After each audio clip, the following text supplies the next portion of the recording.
तोर सुरता मोर मन लागे रे, अंधियारी रतिया में बने हंस सवेरे।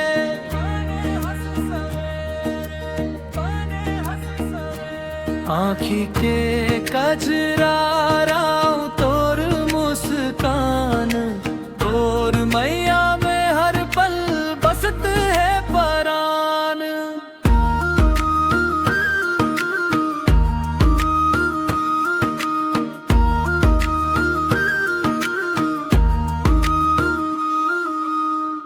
नदी के तीर में बैठी रही वो संगी, हाथ में तोर हाथ बने ये उमंगी।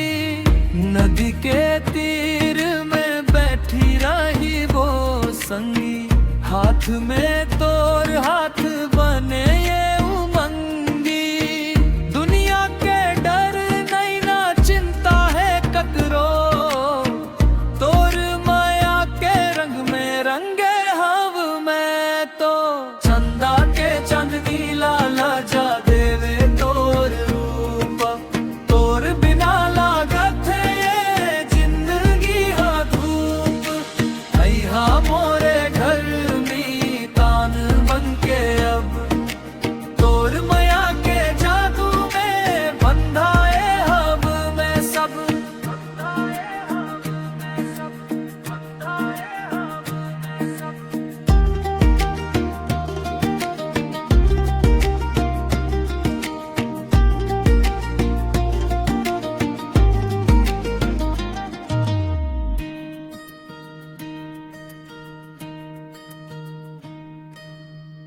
अंबर पाल में बन के सवे हारे, आँख के प्यार में मनू के याद हारे।